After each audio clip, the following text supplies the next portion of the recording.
What's up, guys? Welcome back to the channel. I have some footage of the Lexus, of me trying to get the motor going and all that cool stuff, and the 300 diff. So the primary purpose of this video is to show you guys that that speed range on that differential. Okay, so let's get to it.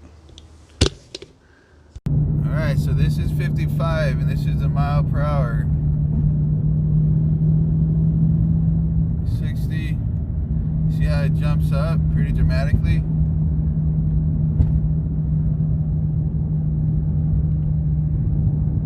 I am going up a hill, not that it should take a whole lot more throttle or anything.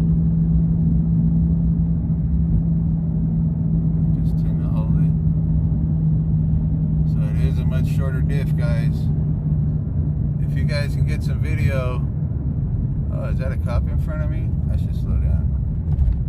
Whew, that freaked me out. A, I ran up on a cop, and B, that little yellow light popped up, and for a moment there, I thought it was a check engine light, but it's a gas light. Thanks, Nacho. You only used up half of my tank this time. Way to go.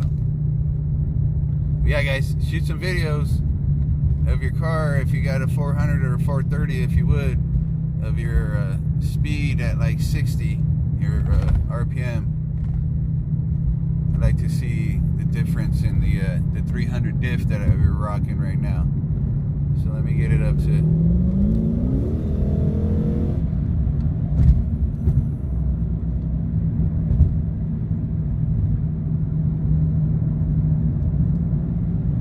You see?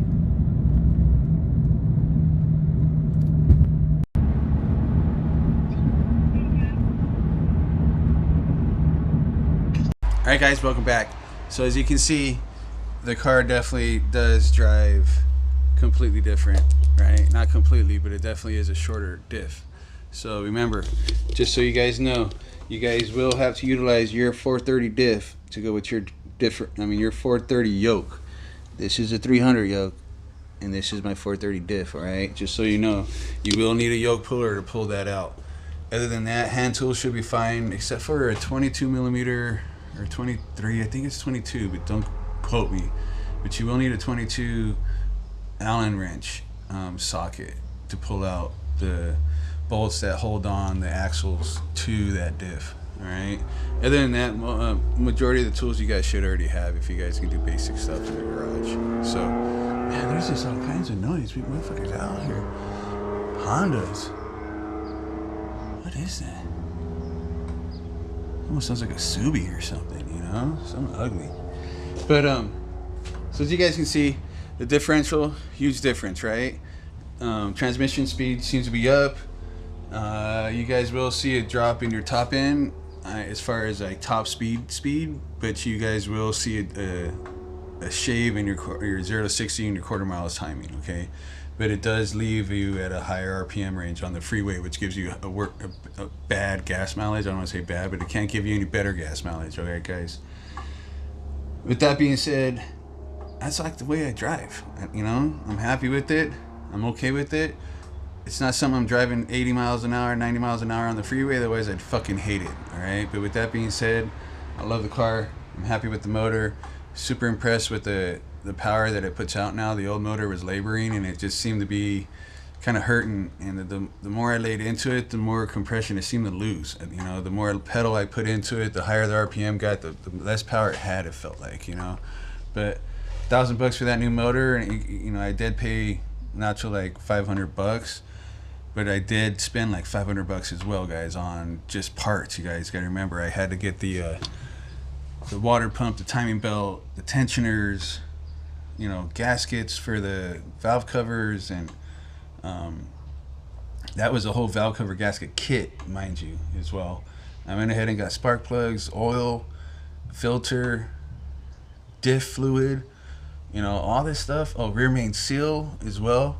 All that stuff just starts to tick and tick and tick, you know. But at the end of it, for what I'm going to get out of this car, it matter, the motor had like 107,000 miles on it, you know. This car has like 200,000 miles on it.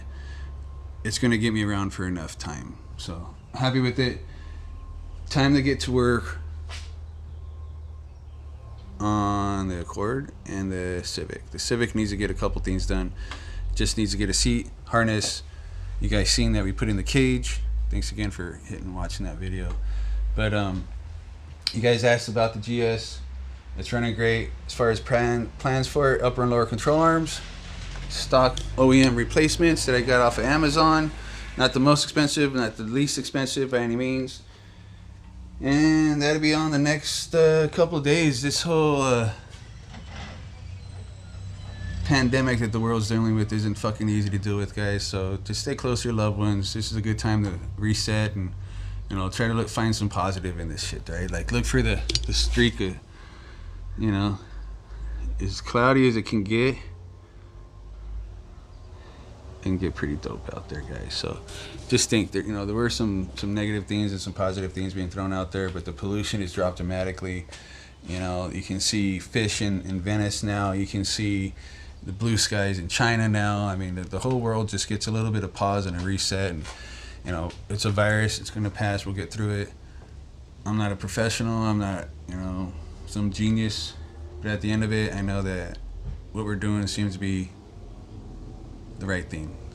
So just at the end of it, guys, wash your hands, stay clean. I'll see you on the next one, and let's get some more projects done, because we got some more time and we got some more money to spend on parts. No, we don't have any more money, but we got some more time, and we got some I got some parts, I got some time, and I got some parts. So I'll see you guys on the next one. Thanks for hanging out. Alexis is back, and I appreciate you guys.